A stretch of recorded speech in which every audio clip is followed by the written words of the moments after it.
Ladies and gentlemen, welcome to the fourth episode, I'm keeping count, of Something Something with Eric Newman. I'm your host, Eric Newman. Today, we will discuss a very interesting, complicated topic that I like to call the texting game. Here's the first thing. My initial thought on the texting game is there is no game. There's no game. The game is the illusion that we have created to protect ourselves from hurt, embarrassment, pain, like a reoccurring theme that keeps coming up in every episode is fear. So, games were created to think of game playing when it comes to texting as your first line of defense, as the pawns on your chessboard. You're protecting your queen, your more important pieces. And so you throw out your games as your first line of defense to protect what, can really get hurt and what's really vulnerable. And that is you, your heart, your mind, all that. But, however, even though the game is an illusion and doesn't really exist, texting is very important. And it's a huge representation of your dynamic. And before you spend good amount of time together in person, it's really the only tool you have to, the phone itself, not just texting. We'll start with texting, but the phone itself is really the only tool you have to build attraction, to connect, to find commonalities, and to ultimately build a deeper connection with someone. So it is very important, although the game aspect of it, I believe, is just sort of this like conjured up, made up, thing to, again, avoid pain, that's based out of fear. Texting is undoubtedly the most important piece of the early stages of connection. I think what makes texting so powerful in the early stages is there's an air of mystery. You're not with the person. You can't see them. Messages are sort of just coming at you and being replied to or not being replied to. And there's a lot of questions that, spark a lot of anxiety in that process. Oh my God, did they see that? Oh my God, did she see it? Oh my God, was that a dumb thing I said? Did she get bored? Did he get bored? Her read receipts are on.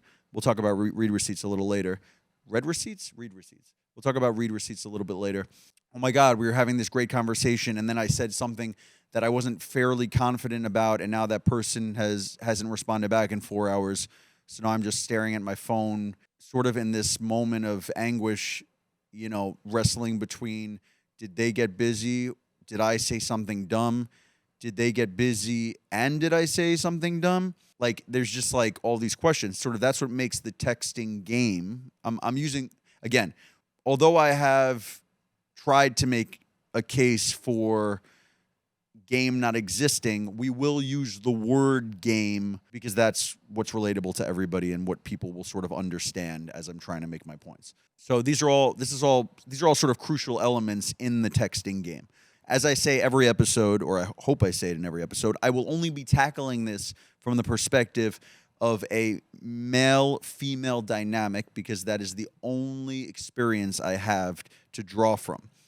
I don't know exactly what goes into other dynamics. However, it does come down to simple psychology, so I don't think it's that different, but I could only speak for what I know. So let's start with getting girls' number. It would be insane to have a whole episode about texting without addressing the most important factor, which is getting the number to begin with. And here's my advice on how to get a girl's number. Listen closely. Ask for it. Crazy, right? Obviously, every situation is slightly different. So I was doing a show in Long Island a few years ago, and Madison Beer, who's like a pop star, she's not like a pop star, she is a pop star. She came up to me after the show and complimented my set.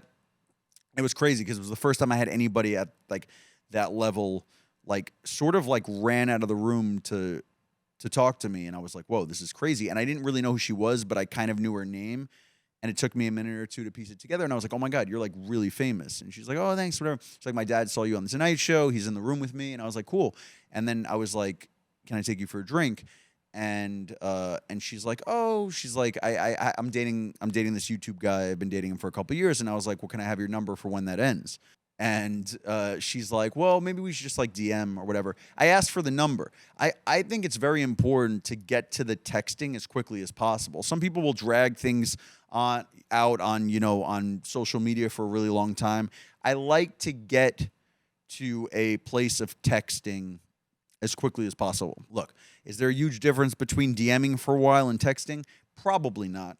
It's my personal preference. I feel like the texting space feels a little more personal, and I like to get there sort of as quickly as possible. And also, I just want to point this out because a lot of my buddies recently, like I've been telling them, I've had like much more dating success, whatever that means. I mean, to me, I'm not married, but to me, dating success means just like sort of more optionality, right? Like more women who are interested, whatever. So that to me is like a greater level of success. Now, you may have your own interpretation of what success is for you. To me, that is a valuable asset.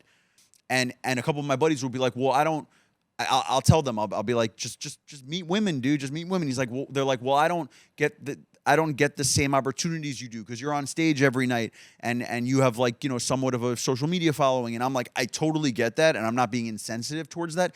But I also, that's like a newer thing for me. I mean, I've been performing for 17 years, but until like 3 or 4 years ago, I wasn't really getting DMs. I wasn't really getting approached after shows. Like, it is a relatively new thing in my life.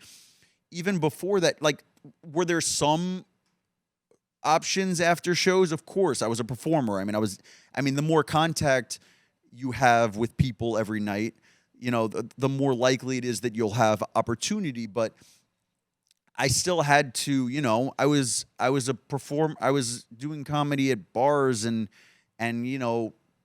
clubs that weren't necessarily the best clubs or, didn't have like the biggest crowds. And so it's not like it was this like glamorous lifestyle I was leading.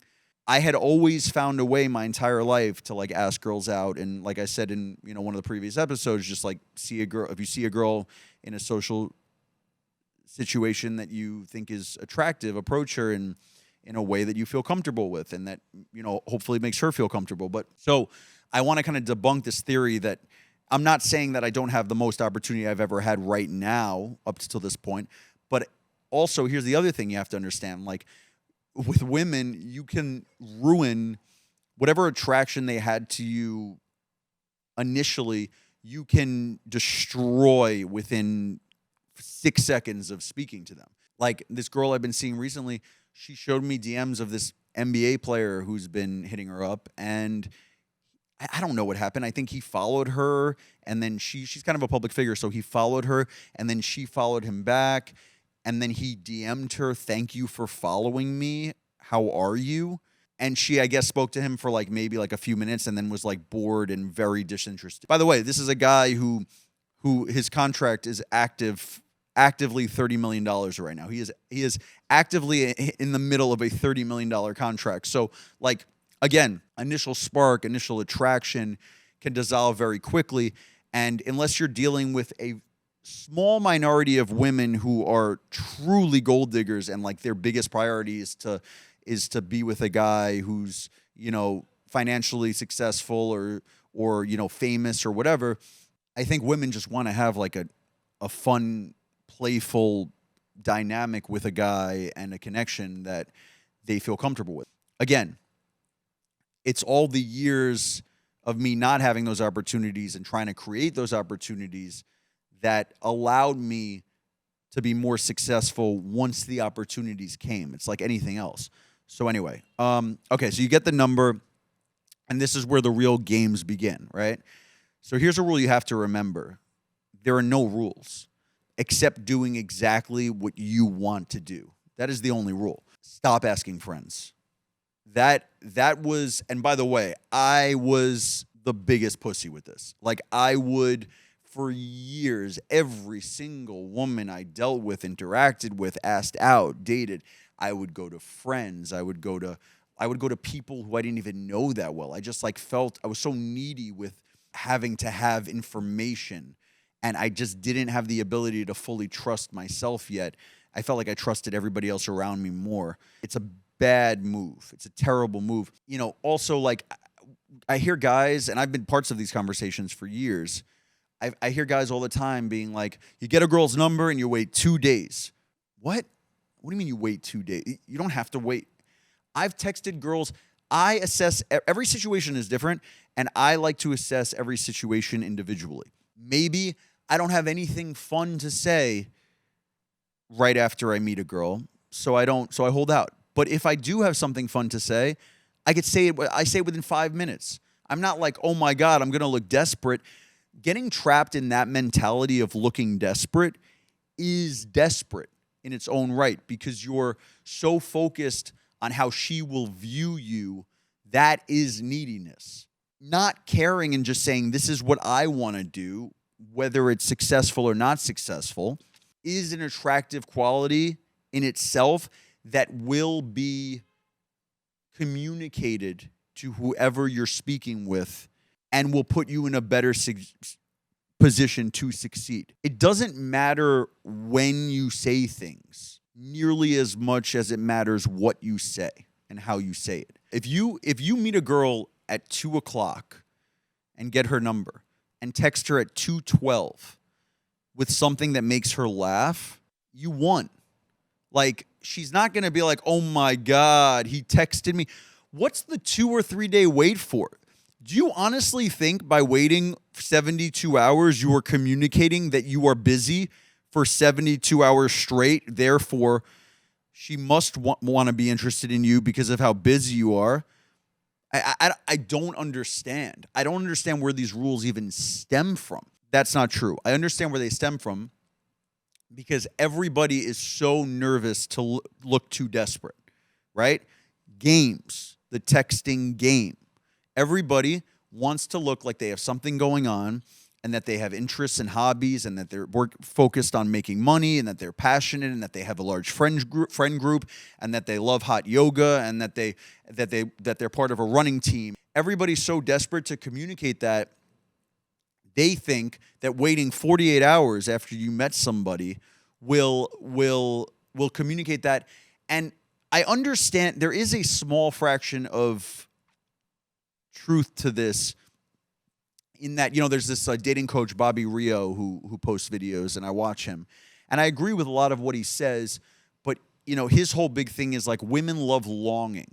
If you don't play the, and he says that a lot of his clients will say things to him like, well, I don't want to play games. I just want to be up front. And his point is you're depriving women of what they want, of what they like, which is, when is he going to text me? I want to long for his text. I don't want him to be texting me all day long. But I don't like the fact that it's been boiled down to a game. Why don't you just actually fill your life with work and activities and things you're passionate about, so your mental energy is focused on those things, and then you take a break from them for a second and go, oh my God, I want to see what this girl's up to. Like, I want to say something to her. I just thought of her and I want to, text her something funny or cute. Why does it have to be this like gameplay scheduled planning thing where it's like, I'm not contacting her for at least a day? Like, first of all, you're making assumptions that you know exactly how everything you do is going to hit her, or that the emotional and mental response she's gonna have from what you do. Just fucking be you, dude. Like, don't think so much about her. If you want to text her, just text her. And by the way, I'm obviously using this advice loosely because I've had girls that I've dated showed me text messages from guys from their past or from recent history who've texted them 19 times within the span of 2 weeks, and they just stopped answering, and the guy just kept texting. I swear to God, I was seeing a girl. She showed me a text message from a guy. I don't think she responded to the last 16 messages. I'm not even kidding. And then he would wait a day, and then she didn't respond. And he would wait 4 days, and then he would try again and use a different angle or a different strategy. You don't need closure from a person you've been seeing for a month.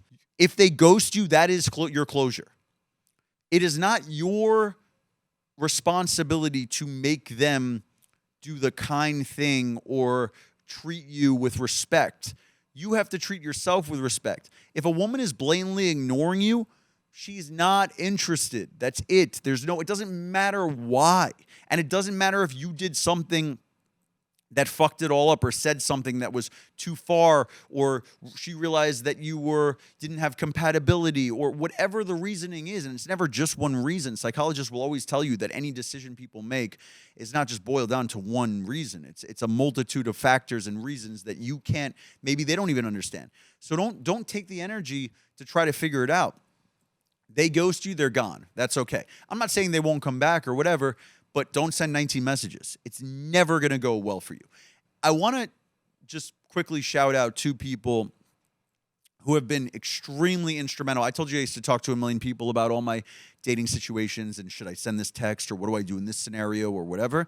And I don't regret doing it because it helped me trust myself more over time, especially now when someone gives me, in more recent history, someone would give me bad advice and I would know it was bad advice, or at least not advice that's good for me. And I would be able to see it and identify it and squash it.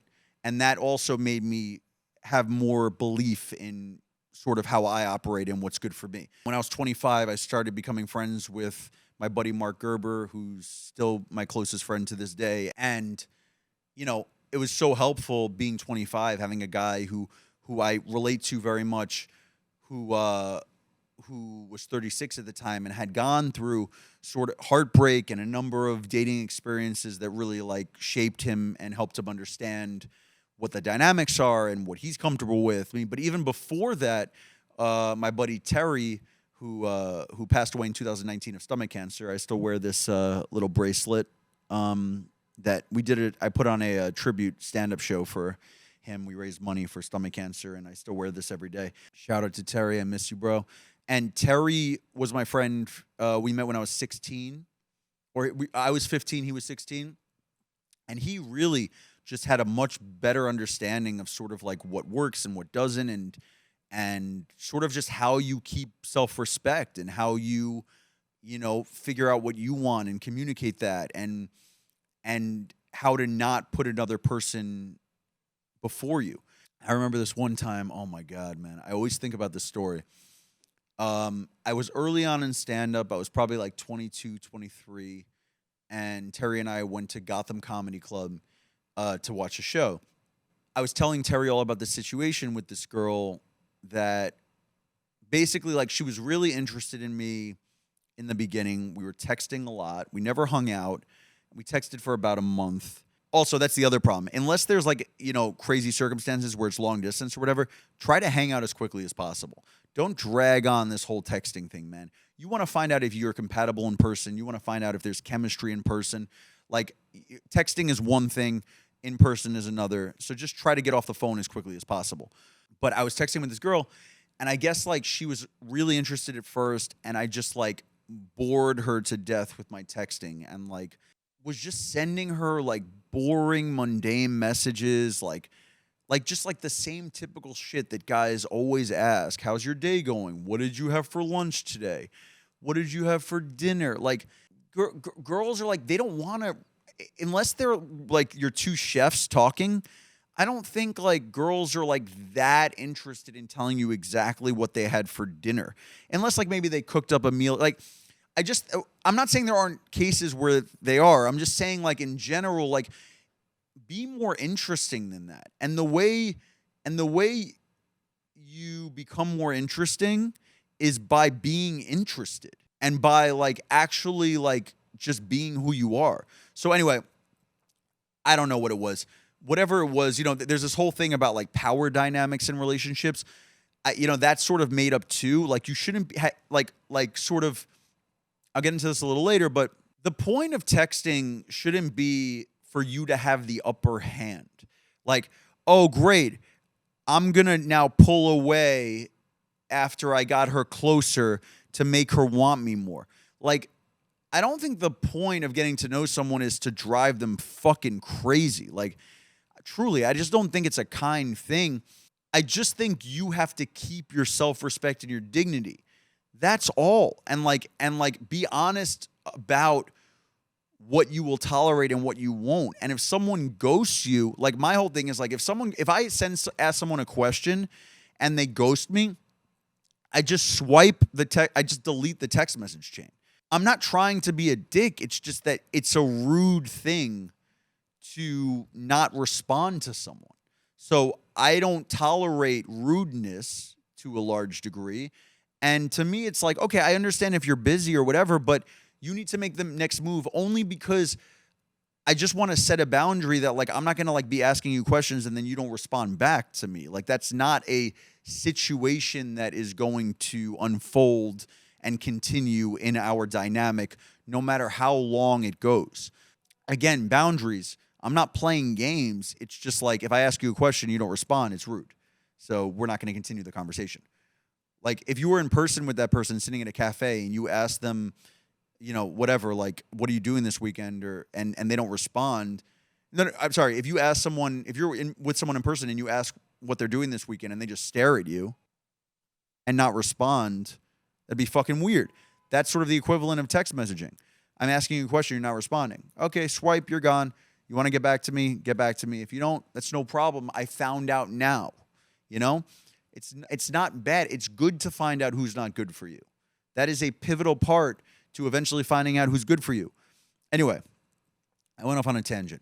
Terry and I, we go to Gotham Comedy Club. I tell him all about this situation with this girl who's like being flaky, kind of hinting and teasing that she wants to meet up. But then every time I tried to meet up, she like is busy or like isn't making time for me. I give him my phone. He goes, "Can I text with her for a little while?" And I'm like, "Fuck it. I'm in a hole so bad. I have nothing else. I have nothing to lose. Sure, text with her." Anyway, the server's coming around with drinks. They're taking orders. The show's going to begin in a few minutes. I tell Terry that I'm going to go order us food. I order us food. I go downstairs. I use the bathroom. I'm like thinking about the situation the whole time, but I'm letting him do his thing. I come back. The show starts. The MC's on stage. After about 10 minutes of the MC performing, he notices that Terry is texting. Terry hasn't even looked up. He is like so focused and in this situation that he's not even like looking up, paying attention to the host of the show at all, which now as a performer, a more seasoned performer, a full-time stand-up, I would have been pissed off if I looked in the crowd and noticed it, but whatever. At that point, all I was focused on was the fact that he was trying to get me out of this hole with this girl. So he's texting. It's probably about 20 minutes now. The host calls him out. He goes, "Look at this guy. He won't get off his phone." Now, usually someone hears that and just gets off their phone. Terry is so focused on getting me out of this hole, he just keeps texting, keeps looking down and texting. The host gets more and more frustrated. He's like, I'm even calling him out and he's still using his phone. Gradually over time, it gets to the point where every person in the crowd is just focused on Terry texting. Now I'm cracking up because I'm like, when he figures out that the entire crowd is looking at him and that the show is not continuing because of what he's doing, it's going to be fucking hilarious. So I'm cracking up. And I'm kind of a dick because like he's helping me out. I could give him a heads up, but I'm just having too much fun with it. So finally, I guess he says something. He goes, "Dude, stop looking at your phone." And Terry looks up and just starts cracking up because he knows now it kind of makes sense. And he kind of, all the stuff that he's sort of heard the entire time kind of comes to the surface and he just starts cracking up. Anyway, I put my phone in my pocket. Obviously, I'm not going to look at my phone for a while. Hour and a half later, the show ends. I look at my phone and the girl texts me, "Are you free tomorrow?"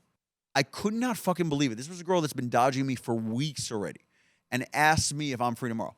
So I look back. I went to Staples and printed out the text messages and studied them like the Bible just to try to get an idea of what he did to fix my fuck-ups. And honestly, he didn't do anything that crazy. And then I looked back at my text messages and I tried to sort of do a contrast between his and mine and why mine didn't work and why his did. And the difference was, which seems like a small difference, but was the huge difference, was that The energy he was putting out there was, I don't need you. And the energy that I was putting out there was, I need you. And that's manifested in a million different ways through communicated through many different forms of text messaging or whatever. But there's just got to be an air of, I have stuff going on that I'm passionate about in life, and I would love to include you in some of that stuff if we decide we're compatible enough. But otherwise, it's a no-go.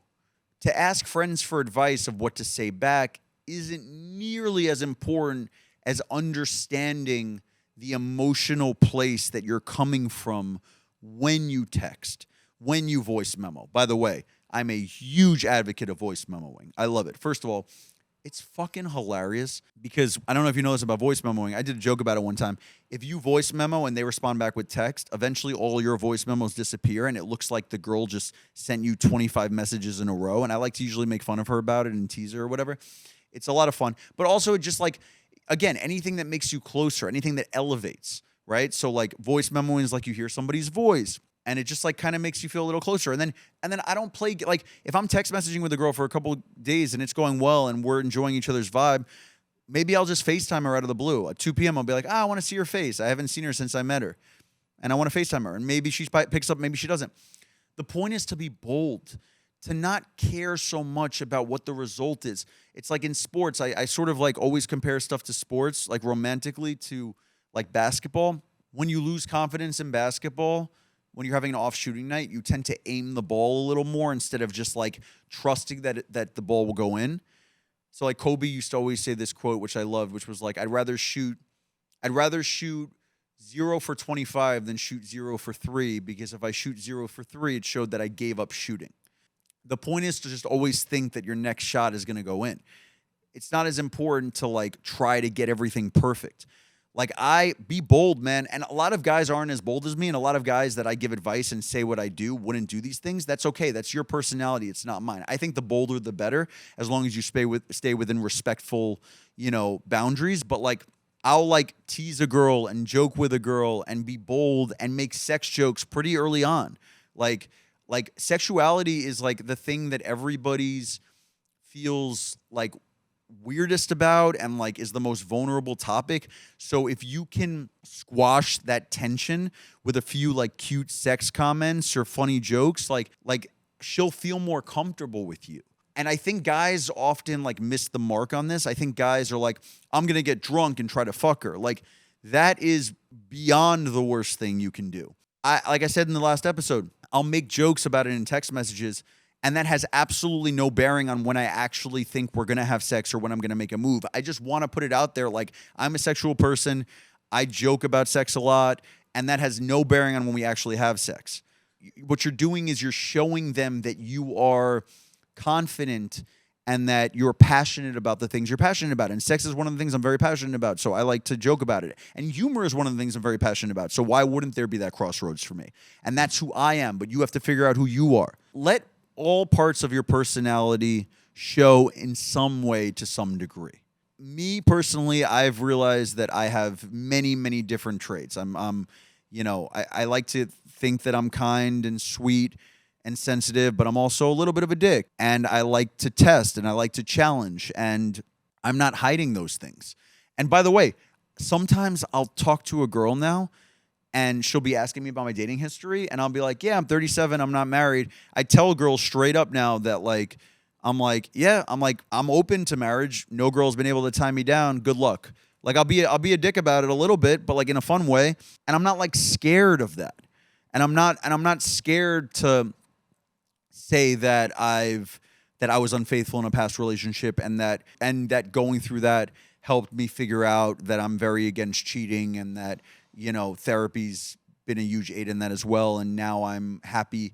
And even though it sucks that it had to happen, I've learned a lot from it, and that I know what's important to me now.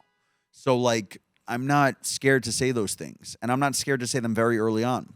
And I'll say them in text message. And I'm also not, don't be so scared to lose a person that you've known for a week. Like, that's insane. You lived your entire life without them. I meet a lot of girls after shows and stuff, and a lot of the girls who come are like, in their mid-20s. And I met a girl recently who is 25, and she said she Googled me and found out I was 37. And then she was being like a little weird, like afterwards. And I was like, hey, like, I'm like, if this bothers you, that's totally okay. I'm not judging you at all. And like, that's completely reasonable. And if you're thinking like, oh my God, how do I ghost this old dude now? Like, let's just have a conversation about it. Confront shit. Make it funny. Don't make it so serious. Make it playful. Be playful. Find that fun part of you and use that to address everything and confront things. It is better to get tension that is building up out of the way as quickly as possible. And so by just like ignoring or ghosting or being like, I didn't like that, I'm never hitting her up again. Like, if you have to live, just like we said about like, oh, I'm going to wait 3 days to text her after I meet her. If that's eating away at you, like if you want to text her immediately, but you are putting yourself through torture just to prove a point that you're busy, you are not winning. You are hurting yourself. She's not on the other end of the phone saying, oh my God, like I hope he has a lot going on and takes 72 hours to hit me up. She's just off doing whatever she's doing. She met some guy who got her number. Maybe she's thinking about you, maybe she's not. But you have to do what's best for you. And what's best for you is what will make you feel calm and good in any given situation. Not tense and uptight and anxious and nervous. And I'm saying this as someone who has felt all those things many, many, many, many times throughout the course of my dating history. Keep elevating. Don't be afraid. Make sex jokes. I love sexting. I'm a huge sexter. I'll sext midday. I don't give a shit. Sexuality is a big part of who I am. I like sexting. If I get the sense that you don't want to do it, we're done with it. I'm not going to do it. But I am going to lead with the things that I enjoy and lead with the person that I am and not try to hide those things. And if you're down, then we'll end up sexting at 2 p.m. on a Wednesday. That's cool. I think what guys fail to realize is that the most important thing is to make a woman feel comfortable. And you make a woman feel comfortable by being comfortable with who you are. That's what makes a woman feel closer to you. By getting the sense that you are comfortable in your own skin. And be flirty, guys. Everything should have a nice little undertone of flirtation in it, especially in the early stages. Like, you're not like trying to get closer to a work colleague. You're trying to eventually, procreate with someone and have sex with someone and have a connection with someone. And to not be flirty or to not say something flirtatious when you feel it is just, again, sort of dishonesty and just, doing you and her, I think, a big disservice. I think the thing I've learned the most is that if you pay attention to women at all, you understand that they love like steamy romance novels. Women love a story. Guys oftentimes will just think of like romance as like, I take her out a few times and then I have sex with her. Like, that's not that's not, you are like. And I've learned that I like a story too. Like, I'm a storyteller, right? Like I like to craft jokes. I like to have like a setup and a punchline and take people down a creative journey. Why would I not apply that to one of the most important relationships in my life, which is the dating relationship, right? So like I like building a story too, and build fantasy elements within the text exchanges. Like whatever. Like, I'll just use an example. A few months ago, I met this girl after a show, and she told me that, she was out with like work colleagues, and she said that one of the work colleagues she was out with has been like really creepy to her lately and has been like trying to sort of pursue her, and she caught him staring at her the entire show. So I got her number at the end. Her and I were texting, and I said some comment like, I wish we would have made out in front of him so he would have known to back off. Something like that. And she was laughing, and it was playful because I was taking elements from her life, inserting my own flirtatious nature and creating a story, building like a fun fantasy. Women love the romance novels because they start slow, gradually build, and then eventually get to sex, crazy sex or whatever. Like Like, build that story within the realms of your text exchanges, build that story within the world of your text messaging. Like, you can build a fantasy and a fun narrative and a sexy narrative. And that's what a woman will respond best to, as long as, again, you maintain respect and for her, and most importantly for yourself. And I say most importantly for yourself because if you don't maintain your self-respect, you'll never be able to respect her. Again, women feed off of you being comfortable with who you are, you being bold, you going for it. Those are all great things. Don't be tentative. And look, understand, like, we shouldn't try to change anyone. Like, when I'm texting with a girl and she's like being unresponsive or rude or annoying, I always say to myself, I'm not trying to change anyone. And if you have an Android, that's totally fine, but you're not going to be my person. Sorry. Go change some other guy's text to green. I know my worth. Oh, last thing I have to say. God, and this is probably the most important thing, man. Guys, stop sending dick pics. Please. I have never, ever met a woman who has been truly turned on by an unsolicited dick pic. Look, if you're sexting with her, if it gets to that level and she wants it and you could really tell that that's something that she wants or she blatantly asks for it, sure. But I don't understand how a guy will have a mundane, non-flirtatious conversation with a woman and then be like, all right, I'm going to unleash this beast. Here we go. I've barely built chemistry. I've barely gotten to know her, but she's going to want to see my dick. And guys, I don't care if you have the girthiest, meatiest, veiniest, longest and thickest dick that man has ever witnessed. A woman does not want to see it until she wants to see it. She's not like laying in bed having a conversation with you about her siblings and because you know she's laying in bed is thinking like, oh my God, I wonder what his dick looks like right now. She's not. She wants to just get to know you and I'm not saying there's not a time and place for it, but I think guys have to truly reassess this whole strategy because it's just not working, guys. It's not working. The point is, there is no texting game. The game is you having self-respect. The game is understanding who you are, what you want, what makes you feel comfortable, how comfortable you are in your own skin, and communicating that to the woman. That is the game. Whether you write back in 10 minutes or 3 hours is completely irrelevant. Understand who you are. Go to therapy if that's what it takes. And I guarantee you, you will have more success. I'm Eric Newman. Thank you for listening to our 4th episode, The Texting Game. We will be back next week with a brand new topic. I just want to take some time to shout out John, Zoran, my producer, my DP, Ali and Ronaldo here at the studio, everybody who makes me a better man, the woman who DM'd me the other night who I don't know, who said that I could still be funny without being a sexist and that I should watch Adolescence on Netflix, which is the weirdest way to recommend a show. But but hey, listen, everybody's got their own style. She was herself. She was herself, and I respect that. Thanks for listening. Thanks for watching. I love you guys, and peace out from Times Square.